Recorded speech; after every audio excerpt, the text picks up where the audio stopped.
Amados, boa noite. Preocupadíssima do não cumprimento das nossas tarefas, então eu resolvi e já pedi para a Ana Paula publicar que eu iria falar hoje, mas para não atrasar os estudos com a Amélia Rodrigues, não é? Mas no dia 18 já tem mais uma parte. Então hoje nós vamos ver orquestração de vida. Muito bem. Sempre, sempre, como fazemos. Que Jesus abençoe você, abençoe os seus familiares, o seu lar, as pessoas que te cercam, os seus pensamentos, que Jesus abençoe as suas decisões, as suas lutas, seus trabalhos, que assim seja. Então, esse texto da benfeitora Amélia Rodrigues e na psicografia do querido Divaldo Pereira Franco é do livro Dias Venturosos. É um livro fortalecedor, um livro que está até mudando um pouco a minha forma de pensar. Muito bem.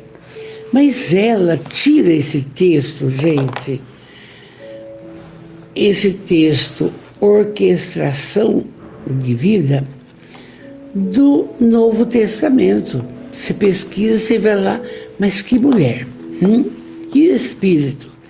E ela tirou esse texto de Mateus, no capítulo 9, do capítulo de 9 a 34. De 9 a 34. É o que está marcado ali no Dias Venturosos. Mas esse capítulo fala, não vou ler não, você sabe, né? Ressurreição da filha de Jairo e cura da mulher com fluxo sanguíneo. Também nesse capítulo 9 fala a cura de 2 cegos. E fala também da cura de um endemoniado mudo. Então, ela só tirou a cura da filha de Jairo e parece-me do endemoniado. Então, eu como digo para vocês sempre, os espíritos, felizmente, não param, não cessam de estudar. E vão pesquisando, e vão conversando, e vão olhando, entende? E aí o Divaldo abençoado, com a sua psicografia geniosa, vai para esse texto. Então, nós vamos ver hoje Orquestração de Vida, que é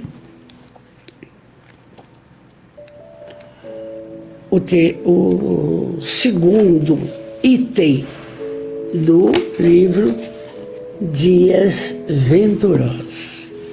E eu tenho comentado, que realmente, com toda a problemática do mundo, das pessoas que nos cercam, de todas as colocações, nós estamos também vivendo dias venturosos. Sim, a saúde, a família, o lar, o trabalho, os trabalhos voluntários, nós estamos vivendo. Só que temos que olhar por essa ótica, numa positividade maravilhosa.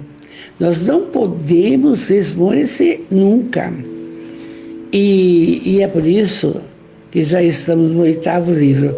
Oi, Estela Novelli Lenotti, bonita aí de Jundiaí. Boa noite, querida, boa noite. Hoje nós trabalhamos, domingo também, sexta também. Vamos lá. Orquestração de vida. Sabe por que esse tema, orquestração de vida, é os acontecimentos na vida de uma criatura. Isso parece uma orquestrada, entende? É o nascimento, é a infância, é a adolescência. Isso é tipo de uma orquestra mesmo, uma coisa desenrolando assim. Então vamos lá. Ela diz, Amélia, o rosto, ela é muito romântica, né? Escreve muito doce. O rosto sorridente da manhã iluminava a paisagem, enquanto um tropel das paixões humanas produzia alarido e perturbação. Claro, as paixões humanas até hoje produzem isso. Uma confusão mental, uma perturbação contumaz, entende? Desacerto em família, desacerto nos trabalhos, incoerência de pensamentos, tudo. Muito bem, ela continua. Não obstante, bailavam no ar os suaves perfumes das flores silvestres que ornavam a natureza. Estava tudo para a natureza, beleza, como hoje.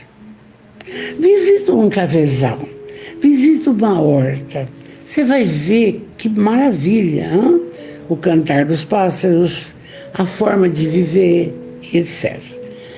Nas praças e praias largas, na sinagoga e nos encontros habituais, o comentário único era Jesus. Falava-se de Jesus. Ada, boa noite, amor. Em todos os lugares, falava-se de Jesus. Sobre ele, os feitos dele, o caminhar dele, não? E então, aí ela diz, a sua força, a força de Jesus, magnetizava a multidão e ninguém conseguia passar incólume a sua presença, que se ampliava até além das fronteiras do mar, vencendo as distâncias com rapidez. Então, tudo era lindo. Isso falando de Jesus. Jesus tinha conseguido despertar a atenção geral, trabalhando o quê? A fragilidade e os desconcertos do ser humano necessitado. Meu Deus, naquela época. E hoje? Por que nós precisamos tanto de Jesus? Para ter o norte. Ele é o mestre, o modelo e o guia da humanidade. A criatura mais perfeita. Então, ele conseguia isso naquela época. Hoje, meio esquecido um pouco pelos cristãos. Mas nós, que estudamos e trabalhamos o Consolador, ou Espiritismo, não. Ele, sempre ele, não? Então, a Amélia está explicando aqui que ele veio para justamente consolar as criaturas, auxiliar todo ser humano, ou era fome, ou era lepra, ou era abandono. Ele tinha solução para tudo e para todos. Muito bem. E ele, então, conseguiu despertar a atenção geral, trabalhando a fragilidade e os desconcertos do ser humano. Ele conseguiu. E quando a gente estuda um pouco as parábolas, as passagens, igual estamos vendo hoje, olha, a dor diminui, aquilo que é um problema grave passa a não ser. Por quê, gente? Porque ele disse: eu estarei convosco até o fim dos tempos. É ele. Aí ela continua. O arquipélago de dores em que se debatiam os seres humanos sempre havia constituído motivo de apreensão e desrespeito e desespero. Claro, um canceroso, um leproso, meu Deus, quem assistiu o filme Ben-Hur vai lembrar que a namorada e a mãe ficaram leprosas e elas ficavam, na época, elas eram colocadas num tipo de cavernas e ali ninguém se aproximava. E o que acontecia? Eles desciam pela corda a cesta de alimentação, as pessoas iam lá, pegavam, levavam para dentro. Morriam por lá, não tinha cama, não tinha nada, entende? Isolado, isolado, isolado.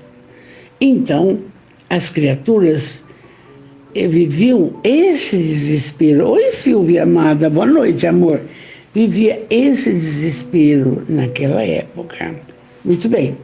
Então, os homens amontoavam-se nas regiões bem longe, ermas, regiões de agonia, deixando-se consumir pela decomposição orgânica e pela degenerescência mental e as forças e a desnutrição até chegar o momento de deixar a matéria.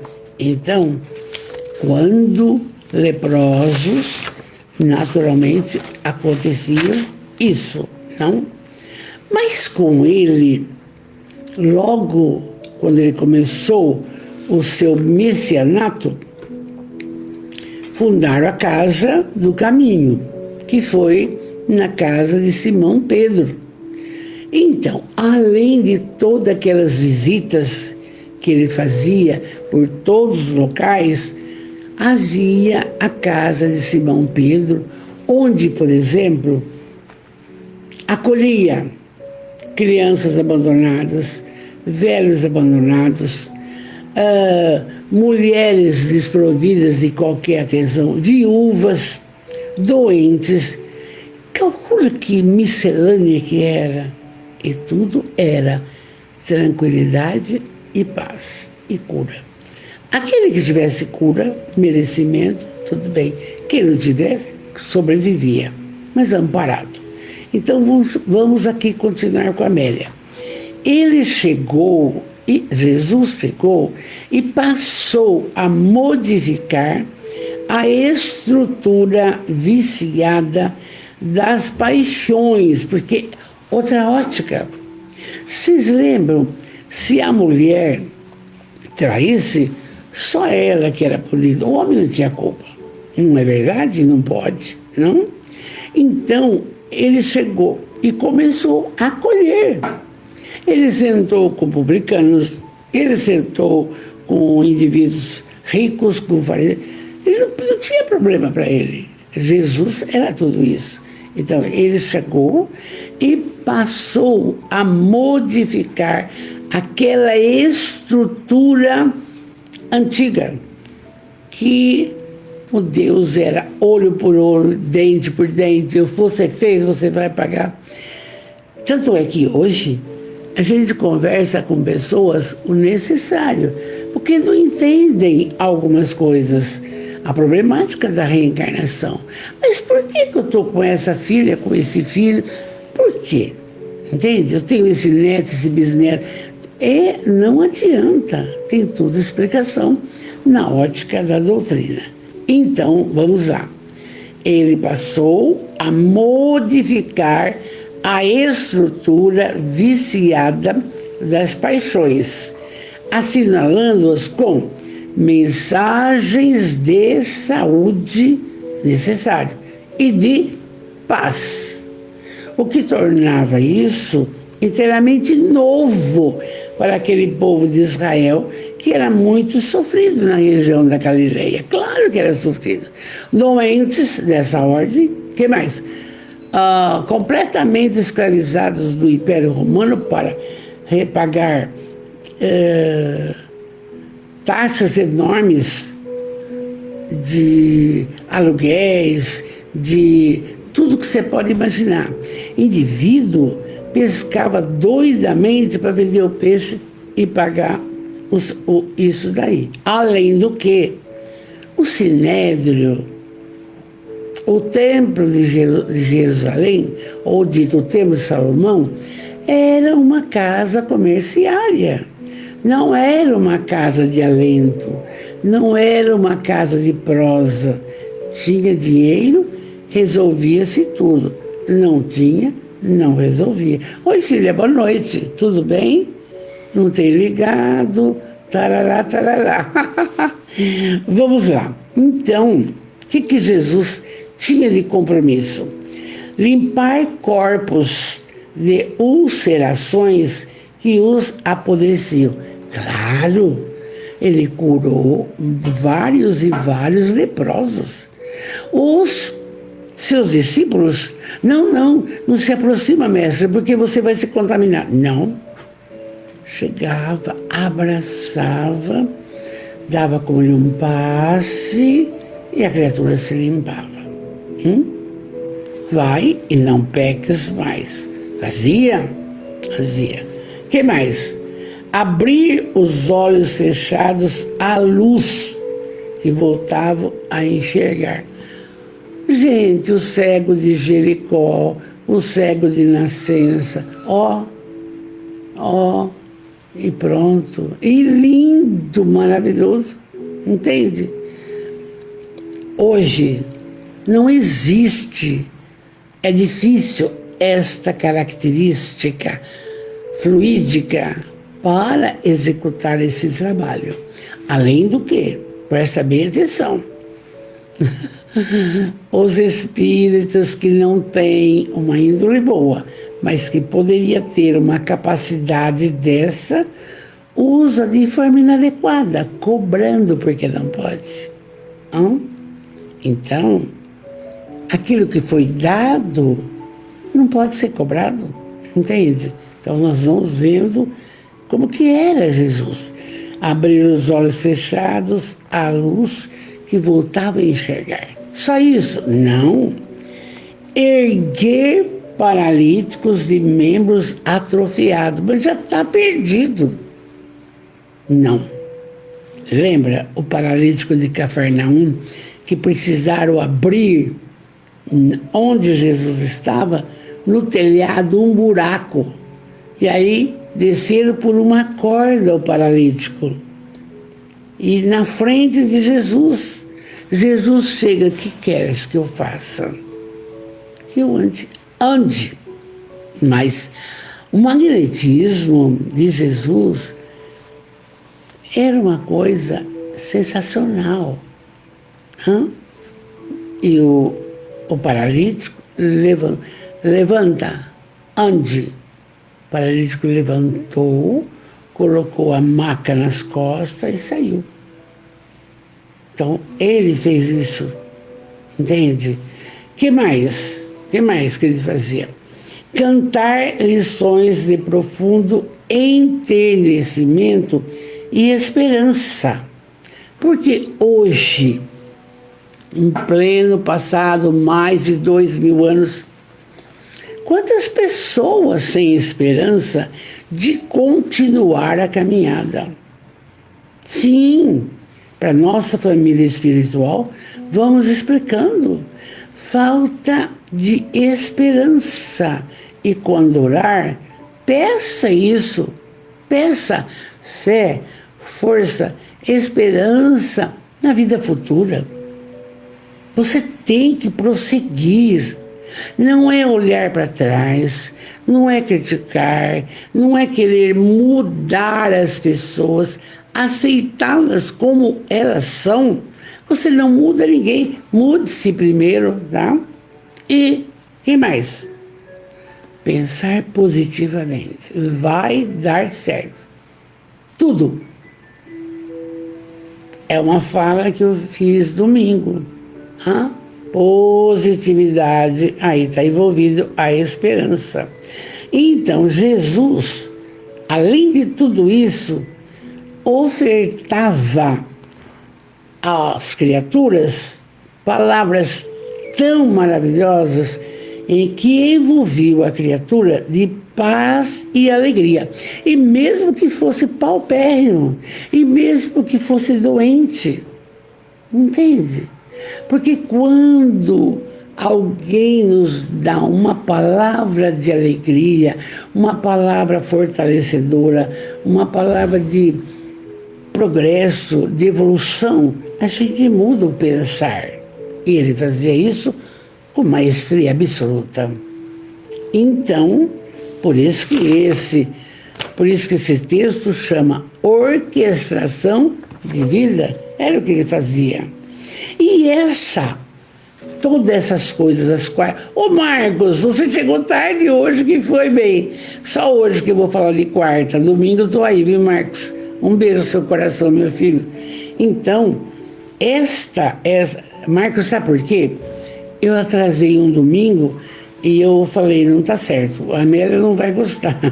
Então eu resolvi fazer hoje esse texto e vou fazer outro no domingo, tá bom, filho?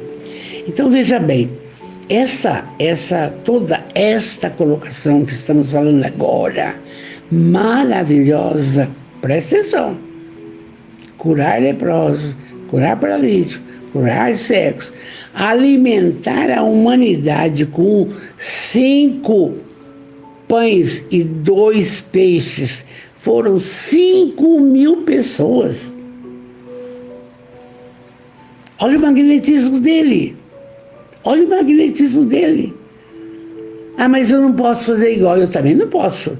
Mas pelo menos nós vamos nos ficando esperançosos com isso. Dias venturosos. Dias venturosos. Por quê? Você está enxergando, você tem perna, você tem raciocínio, você tem mãos. Então não é bonito? Você tem saúde, a família está normal. Se tiver algum problema, são escolhas. E aí você vai entendendo. E vai fazendo caridade. Então, tudo isso, ele atraía multidões, necessitados, crentes e descrentes. Então era difícil para ele, coitado, não? O Marcos diz que atrasou e deu risadinha. Que bom, estamos juntos. Carina Bezerra, boa noite, linda. E aí, então, Amélia, diante disso tudo que comentou, ela quer falar do que eu falei do Novo Testamento, da cura da filha de Jairo, que já havia praticamente desencarnado. Então, vamos ver isso agora. Jesus era personagem de destaque na comunidade. Chefe de sinagoga, ele não ia muito no templo de Salomão. E uma das vezes que ele foi, não posso deixar de falar para vocês, foi quando ele virou as mesas, que viu que era dinheiro que rolava, era um câmbio total, Anás, Caifás, sacerdotes, dinheiro, tudo era cobrado, entende? Uma das vezes que ele foi nesse templo, tá? Então, mas ele ia nas sinagogas, que eram locais pequenos, simples, sem cobrança de nada, como não pode ter. O âmbito de espiritualidade, não. Então vamos lá. Então, Jairo era personagem de destaque na comunidade. Ele era chefe de uma sinagoga simples, homem conhecedor da lei e dos profetas, que antes não se permitia aproximar dele. Acontece o seguinte, naquela época, mesmo analfabetos, os indivíduos conheciam a Torá, conhecia o Velho Testamento, conhecia as leis de Moisés, não tem os 10 mandamentos, conhecia, porque era repetitivo, tinha que aprender. Então, Jairo era um dos comandantes disso. E aí acontece o seguinte: o sofrimento, porém, esse inesperado visitante, que às vezes também nos pega, adentrara-se pelo seu lar e apunhalava-lhe o coração, dilacerando-lhe os sentimentos. Triste Jairo estava. Por quê? No Novo Testamento fala, Mateus e aqui também. A filhinha encantadora encontrara-se doente. Todos os recursos foram utilizados, os recursos da época, mas eram inúteis. E a morte a carregara rumo ao desconhecido. Então, o Jairo chamou quem ele pôde para auxiliar, para ver se a filha maravilhosa de uns 10, 11 anos recuperava a saúde, e nada. Muito bem. Então, a angústia da separação através da morte era difícil. E aí, esse pai afetuoso com a filha morta, desencarnada,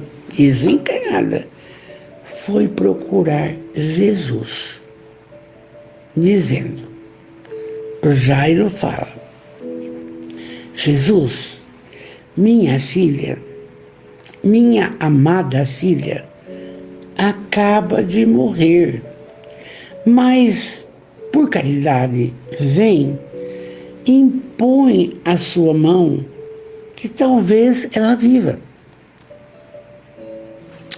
O Jairo não sabia, como muitos não sabem, que a vida continua, que a morte é só a separação do físico, né? E o espírito e o perispírito caminha, gente. Olha a Amélia ditando o livro para Divaldo na Pátria Espiritual. Então, como não sabia disso, achava que nunca mais iria ver a filha, nunca mais iria ter contato com ela, e o apego que nós temos, os nossos familiares, os nossos filhos. Mas acontece que temos que aprender isso. Constitui uma lógica. Quando a criatura reencarna, ela vai desencarnar um dia. Não tem jeito. Tem que aprender. Então, o quê? Quando estamos na matéria, tentar conviver no bem, no amor, na luz, na paciência, e etc. Assim é necessário, porque eu me lembro bem, vou contar rapidamente. Eu trabalhava como professor de letras na escola industrial, e a minha filha que está vendo aqui vai lembrar. E eu, cedo, de tarde e de noite, minha mãe ficava sentadinha na porta, fazendo um crochêzinho, porque doente, cardíaca, coisa e tal. E eu me lembro que um dia, depois, antes do almoço, acabei o período da escola, entrei, bença mãe, não esperei ela responder, tirei meu casaco de dar aula, meu avental, e desci. Tinha um pedreiro, falou, a senhora viu? Falei, o quê? A sua mãe não está bem. Eu falei, como? Voltei. E a minha mãe já tinha partido. Colocou o crochêzinho, encostou a cabeça, deu um desespero muito grande. Por quê? Porque aí eu comecei, por que eu não dei atenção para ela? Por que eu não conversei mais? E assim, cheios de porquês, ao tal do remorso. Entende? Então, depois disso, na nossa velhice agora, eu e o meu marido, a gente ora 6 horas. A hora que tiver que aparecer a separação nossa, não tem como é que eu vou falar, remorso nenhum. Se eu for, ele se vira. Se ele for, eu me viro. É assim. Mas não pode. Por quê? Porque este tipo de comportamento para o espírito não é bom. Porque ele fala, puxa vida, eu quero partir, sair dessa matéria, sair desse casulo. E eu, entende? Então a gente vai aprendendo com a vida. Muito bem. E o Jairo, vamos lá. E o Jairo falou isso. Minha filha acaba de morrer, mas vem, impõe-lhe a mão e ela vai viver. A confiança, sabe aquela coisa que você acha que vai acontecer? E ele pensou. E a confiança faz transbordar a taça do sofrimento, renovando o conteúdo graças ao que pode se chamar do portal para a vitória. Quando temos confiança, fé nas colocações todas da nossa vida, certeza que vai dar certo. E aí então, Jesus, vendo essa problemática, ele chamou os discípulos e os discípulos foram juntos. Chegando na casa, defrontaram o desespero dominando a família toda. Os costumes da época, os tocadores de flauta e a multidão que estavam por toda a porta choravam, pranteavam a menina desencarnada. Percebendo ainda que não se Jesus, que não se houvera dado a ruptura total dos vínculos com o corpo e o espírito, ali se encontrava Jesus. Ele percebeu que ainda tinha uns fios espirituais naquele físico. E aí Jesus falou, é dele, retirai-vos, porque a menina não está morta, ela dorme. E diante do inusitado dessa confusão, os céticos habituais puseram-se a rir, uns zombaram, onde se viu, a criança já morreu, ele quer o quê? Limitados que eram as pessoas, as percepções e sensoriais não podiam ir além da capacidade de análise incompleta. E então, o único que podiam dispor foi utilizando tudo com naturalidade. Mas o que aconteceu? Indiferente à ignorância geral e consciente da realidade, Jesus entrou, tomou a mão da menina, chamou-a docemente e levantou-a, despertando do sono cataléptico em que se encontrava. E a menina levantou e ele a devolveu para os seus pais. Olha, pensa, que maravilha! E aquela mesma multidão zombeteira que riu, que não sei o que lá, imagina, já morreu, o que quer? O que fez? Surpreendida pelo acontecimento, começou a cantar hosanas. Oh, que beleza! Oh, que bom! Obrigado, bom Deus!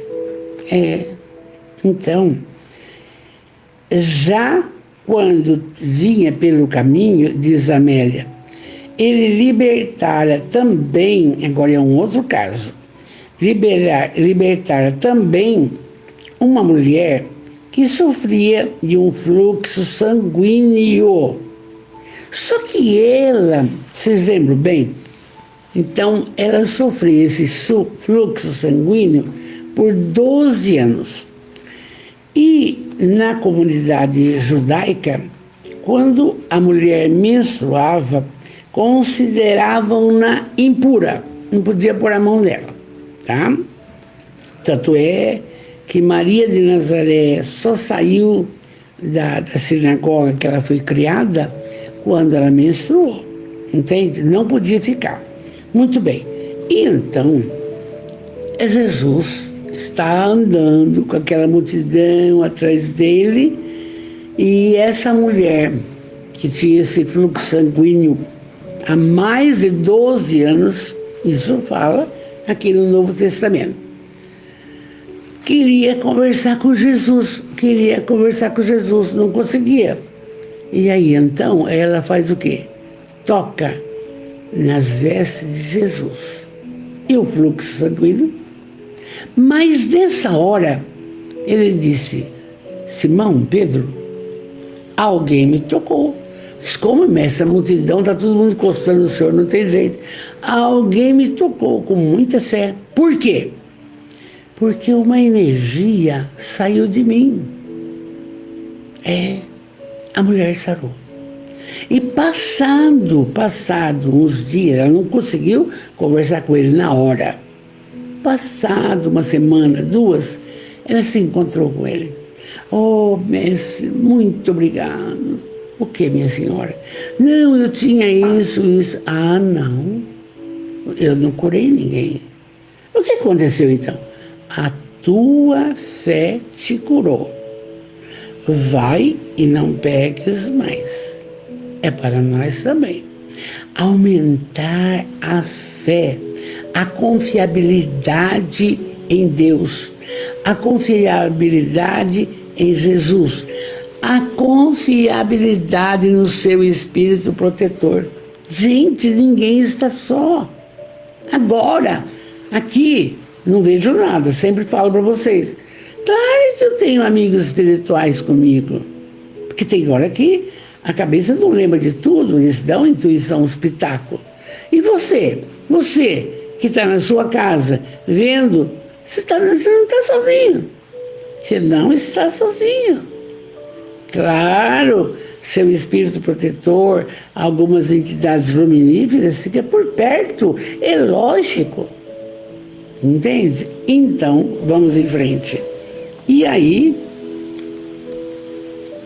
a mulher hemorroísa também sara, porque tocar as vestes de Jesus.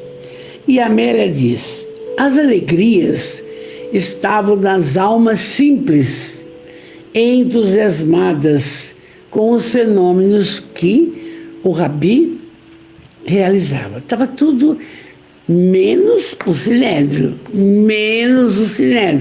Anás, Caifás, aí o governo, Herodes Antipas, esses não, entende? E aí o tempo perdera a sua dimensionalidade. Tudo era naquela época sorriso e felicidade. Porque mesmo que estivessem péssimos de saúde, só de estar perto daquela luminosidade serenava o coração. Isso é o olhar dele, isso é o fluido dele. E é por isso que rigorosamente eu venho fazendo prosa sobre ele, para que você coloque Jesus no seu coração, no seu lar. Mas não esse Jesus descrucificado, que eu não tenho nenhum aqui. Não. O mestre, o modelo e o guia da humanidade. É isso. O espírita, se não tivesse Jesus, não adiantava nada. Não. Tem que ser. Vamos em frente. E então, não era possível antecipar preocupações nem futuras dores, porque estavam vivendo dias gloriosos, dias venturosos, dias de beleza, entende? E nem se preocupavam com futuras dores, nada. construção do novo mundo. Eu vos dou a minha paz, não como os homens Adão, entende? Então, a sua fama se espalhava cada vez mais, por toda parte, atraindo maior número de sofredores que buscavam soluções ou externas ou internas para os seus males. Porque as soluções externas é o câncer, é a lepra, é isso, é aquilo, é aquilo. E a interna, essa é a pior. Oi, Roselinda, boa noite. As dores internas são as piores. Quais são? O desamor, o esquecimento de si mesmo. Então, por que tanto psicólogo? Por que tanto psiquiatra? Por que, gente? Por causa do vazio existencial. Oi, Sandra amada. Boa noite, querida, linda. Eu vi você com o seu neto lindo, viu? Parabéns. Então, vocês vão percebendo o seguinte, que as dores interiores são piores do que as dores externas. Então, aqui ele fala. E a Amélia diz assim, como se tratava de uma orquestração infinita de risos e lágrimas, assim que ele saiu, trouxeram-lhe um mudo, possesso de demônio. A Amélia colocou isso, mas não é.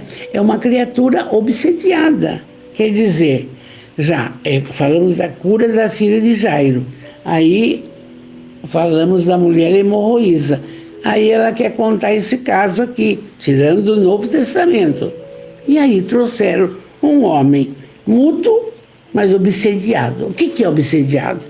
Gente, movido pelos espíritos das sombras, uma subjugação total, subjugação, certo?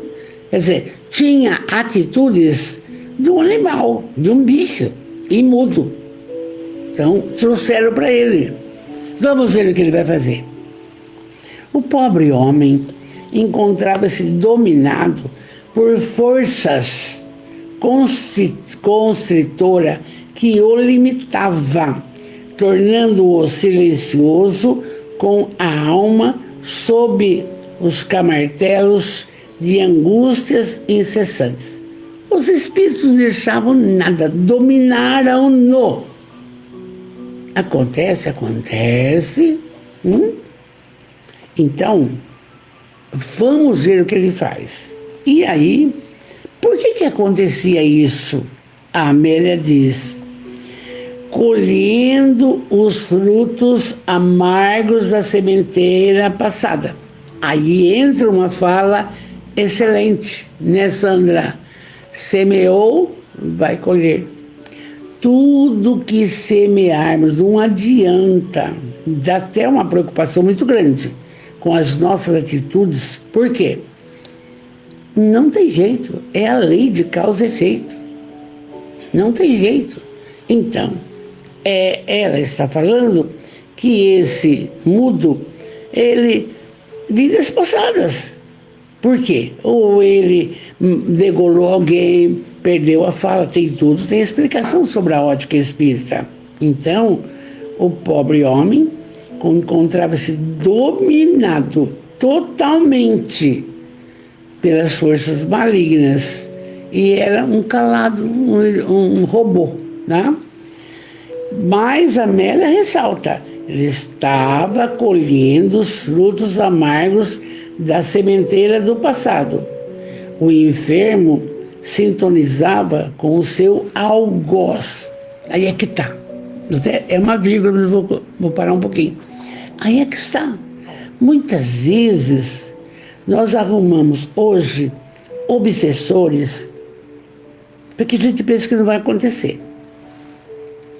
Num atendimento fraterno, então, uma senhora reclamou que o marido faz isso, faz aquilo, abandonou o lar, parará. E eu pensava, o que eu falo para ela? Meu Deus, lembrei, falei assim, o ódio dela era tanto. Eu falei assim, a hora que ela morrer, ela vai ser o obsessor dele. Ah, não tem a menor dúvida. Eu pedi para ela, vamos, é difícil, gente, vamos orar por ele, amor, não tem o que fazer. Ele volta ou não volta para casa, vamos orar para que ele ache o bom caminho, escolhas. Demorou, chorou muito, coisa e tal, deu certo. Porque, às vezes, do nosso lado, está uma pessoa que você distrata, que você judia, que vai ser seu obsessor, não tem a menor dúvida. Por isso, amor incondicional. Como a doutrina explica, né, gente? Vamos embora. Então, esse homem submisso sob esse assodaçar da consciência de culpa, sentia-se incapaz de resistir à dominação do obsessor. Faltava ali o quê? Olha só, forças morais para superar o constrangimento psíquico. E aquela fala de Kardec é lógica. Reconhece seu verdadeiro espírito pela sua transformação moral e a força que faz para domar as más tendências. Usa corretamente o livre-arbítrio, amados. Família espiritual linda, você se programou para essa reencarnação. Você se programou. Vai perder a oportunidade? Mas não tem importância. Na outra você recomeça. Mas já estava avisando aqui. E então, faltava para esse homem força moral, ele não tinha. E a cabeça completamente aluada. Muito bem.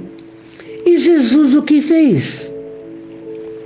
Acercando-se e compreendendo o drama que se desenrolara através da observação física, repreendeu o espírito enfermo que estava com ele e afastou-o de sua vítima, luarizando a noite do ódio com a inebriante claridade do seu amor. Então, é o que eu falei. O amor cobre a multidão de pecados. Amor incondicional. Mas sabe? Não tem que saber. É lei. Foi por isso que Jesus foi crucificado. Porque contradizia todas as colocações do Sinédrio. Que era olho por olho, dente por dente. E ele não. Amor, amor. Até o finalmente. Não?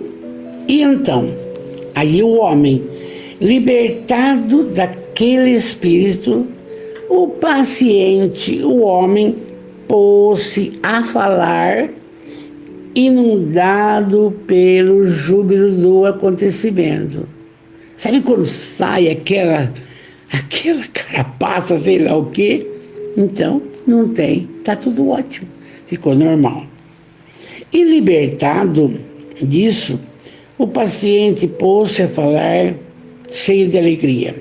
E aí vem os 3 anos que Jesus pregou do seu mencionado, ele não teve um dia de sossego com referência ao seu trabalho de benemerência. Não teve.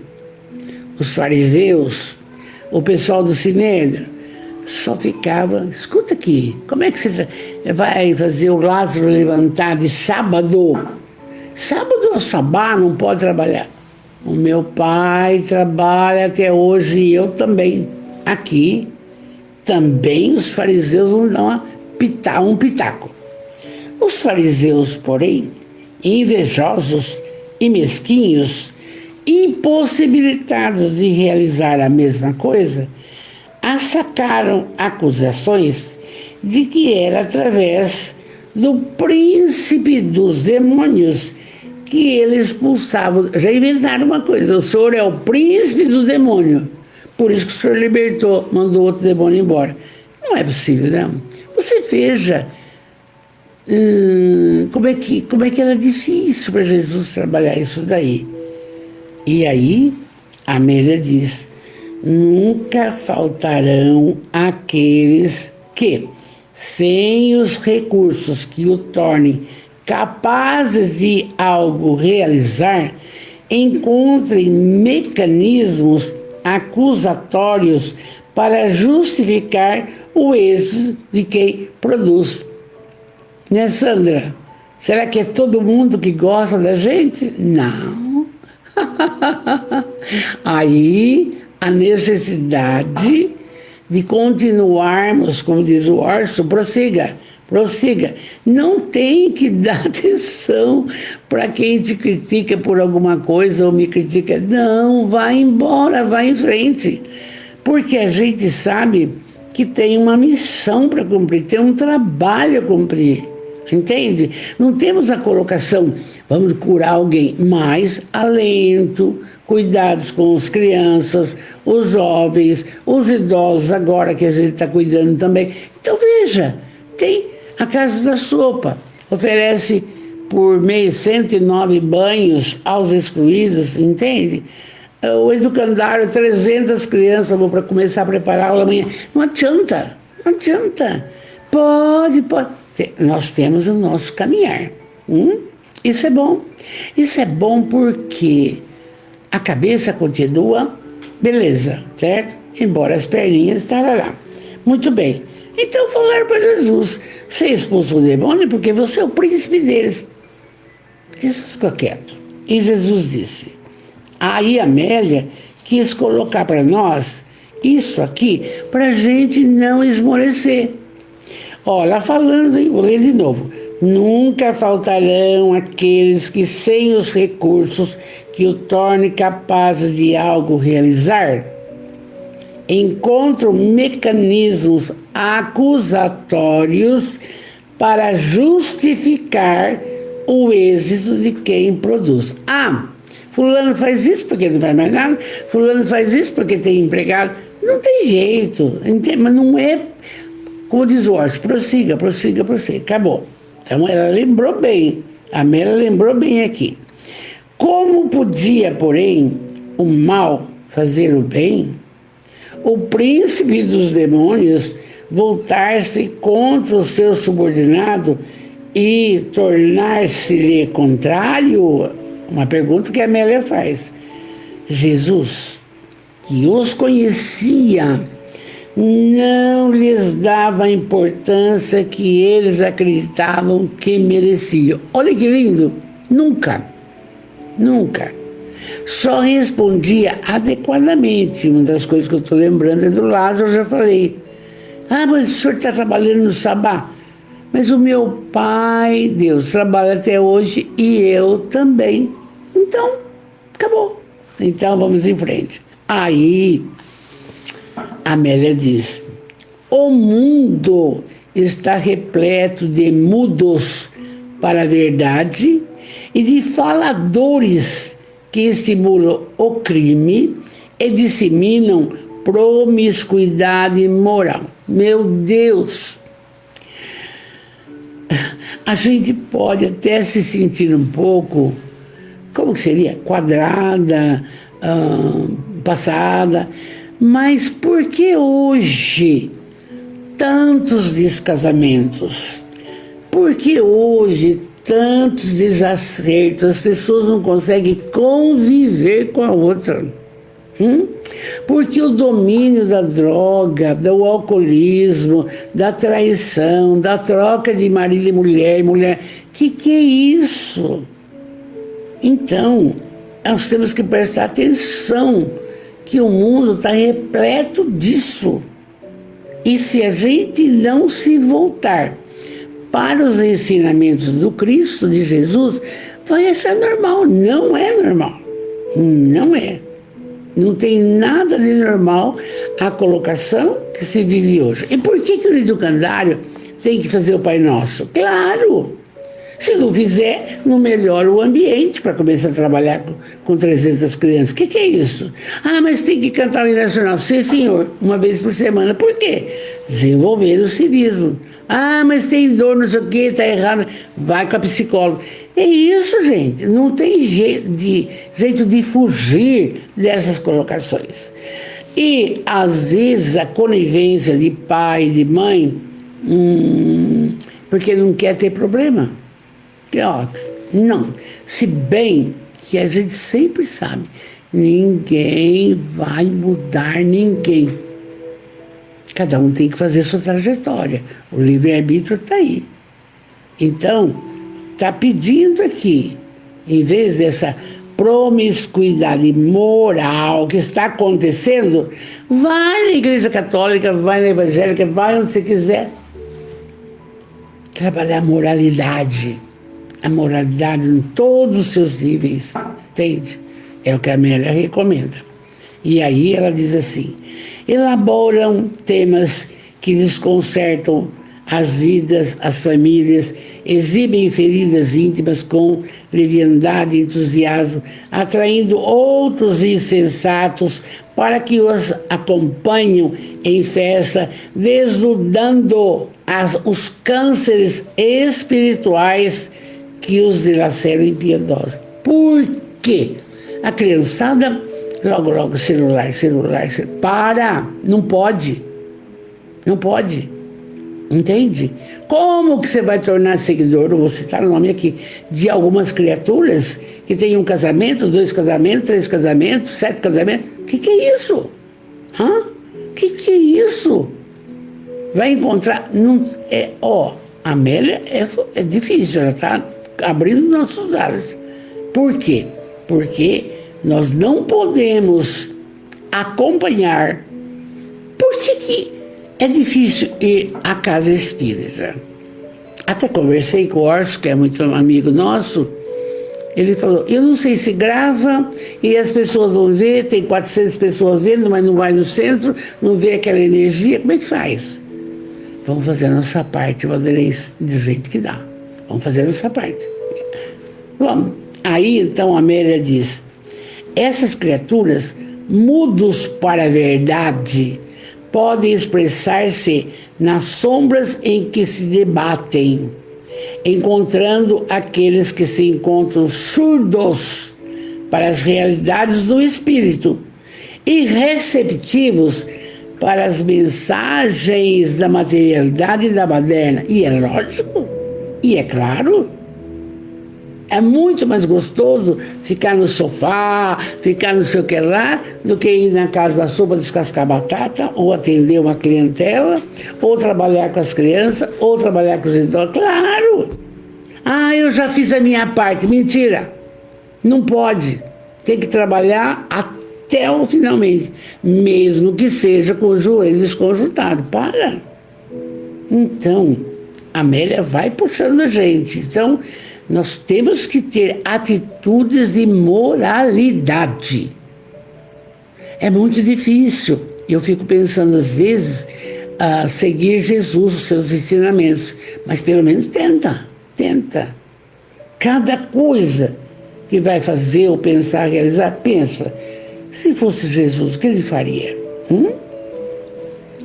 Aí a gente muda. Vamos em frente. E ela diz assim: essas criaturas, que difícil, encontram-se igualmente obsediadas por adversários cruéis que os espreitam e dominam, retirando-lhes a voz que poderiam usar para o bem, ampliando-lhes o volume para o mal deles mesmos, ou cerram seus ouvidos para a melodia da vida, abrindo aí um alarido de paixões selvagens em que eles se compraram. Orar pelo menos uma vez ao dia, se conectar com Jesus, gente. A gente tem horário para tudo, mas e para Ele? para harmonizar seu lar. Cadê o evangelho do lar? Eu estou cansado. Não. Aqui em casa, 6 horas da tarde, não adianta tocar telefone, não adianta nada, porque estou orando com o marido. Oi, Deise, bonita. Aí de Angra do Reis, está em Bitinga ainda? Um beijo. Então, veja bem, tem que ter um momento no dia para Jesus. E eu disse, não sei que prosa que foi, que os essênios, o evangelho deles que eu estou estudando, 3 vezes ao dia eles paravam. Tudo. De manhã, orar para Deus, meio-dia, 6 horas da tarde, onde Jesus também conviveu. Então, você veja bem que naquela época, esse povo entendia que precisava se conectar com Deus. Chega de materialidade, gente. Claro, a melhor casa, tudo bem, mas essa parte não pode esquecer. E é por isso que a gente batalha, e é por isso que a gente fala. Então, ela diz assim, a Amélia, que as criaturas fazem isso porque elas se encontram obsediadas por outros, não? E aí abre caminho para quê? Trair, fumar, beber, drogar, criticar, essas coisas. Por muito tempo, ela falou, por muito tempo, essas criaturas permanecerão na Terra. Obsessos e obsessores, expurgindo sem liberar-se, negando-se à iluminação e campeando na loucura que os caracteriza. A Amélia me perdoa, mas você vai falar de espiritismo ou de Jesus com as pessoas que querem ouvir disso. Porque tem pessoa que não quer. O que você vai fazer? Não dá para entrar, entende? Não dá para fazer essa mudança. Então ela está falando aqui. Por muito tempo vai acontecer. Agora, o trabalho dos nossos mentores, o trabalho dos nossos maravilhosos aí, indivíduos que trabalham bem, o amor e a luz, eles não cessam. Só que ele não pode mudar a nossa cabeça. Eles não cessam, mas não muda. Porque você tem o livre-arbítrio. Você é responsável por você. Acabou, não é? Então, por muito tempo vai ser essa coisa. E aí, ela diz, a voz, porém, do divino pastor Jesus permanecerá chamando-os, e os seus ouvidos atentos estarão aguardando para captar qualquer ruído de aquiescência que eles se permitam oferecer, a fim de resgatá-los das prisões sem grades, nas quais todos se encarceram espontaneamente. Quer dizer, Jesus fala, vem, e eu falo, você vai? Nós estamos no 8º livro, são 11, e Jesus fala, vem, e você vai? Se você não for, uma das colocações que penso, não quero saber disso agora, eu quero ver a novela tal, eu vou tomar cerveja. Peraí. Semeou, vai colher. Semeou, vai colher. Amados, que lição linda. E domingo nós vamos falar do seguinte, é dela mesmo, né? Domingo, o reino dos céus, que ele trabalhou incansavelmente e a gente sabe que está aqui. Lindos. Vamos orar agora. Vanessa, muito obrigado. Estou precisando do Julinho para participar um pouco do centro, para tocar como é que chama? Não é piano, o teclado. Vai chegar dia dos pais, precisamos dele, tá bom, bem? Vai avisando ele, seu filho, tá bom? Gente, que bênção uma noite como essa, não? Não importa, não importa. Sempre tem o recomeço. Vamos orar. Deus, soberanamente bom e justo, Jesus, o médico das almas, o mestre, o modelo, o guia. Benfeitores espirituais tantos, meu Deus, espíritos protetores de todos que aqui estão. Amados, sempre eu digo obrigado por tudo que nos tem concedido. Sim, o dom da vida, essa oportunidade reencarnatória. Obrigado pela família que formamos, obrigado pelo lar ditoso, obrigado pelas pessoas que nos cercam, pelo trabalho, pelas intuições que chegam. Sabe, parece que essas intuições, mas será que vai dar certo? Mas obrigado, porque acaba dando certo. Obrigado por tudo, absolutamente tudo, até pela dor que educa. Mas, mestre, nesse instante, por caridade, com muito amor eu peço, abençoa toda a nossa família espiritual. Que a saúde se faça no físico, no perispírito, no espírito, mestre. Abençoa grandemente os familiares de nossos irmãos próximos, distantes na pátria espiritual. Abençoa, Senhor, abençoa. Que ideias iluminativas façam parte do psicológico de cada um que aqui está ouvindo. Dessa forma, mestre, vimos no Evangelho, pedi e obtereis. Então, cada um vai pedir enquanto oramos.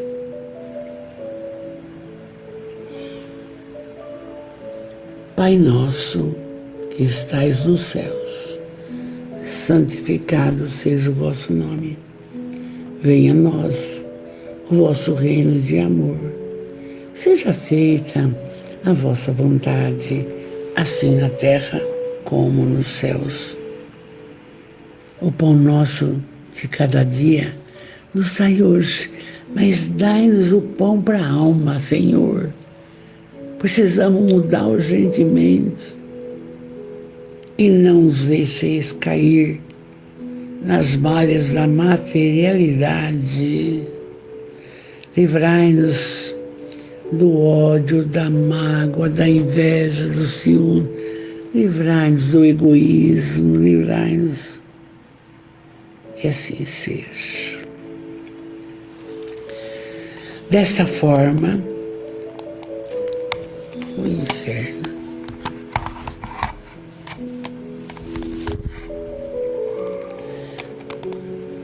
Desta forma, agradeço a todos a presença, e aí eu vou fazer os nossos trabalhos os dias normais, porque quando vem filho, neto, bisneto, um pouco de atenção eu tenho que dar. Mas amo de paixão todos que estão aqui e outros que irão ver, mas vamos colocar mesmo Jesus aqui e tentar seguir o seu caminho. O meu beijo, meu carinho, meu amor. Fiquem com Deus. Muita, muita paz. Obrigado, obrigado, Jesus. Obrigado, Jesus. Obrigado, Jesus.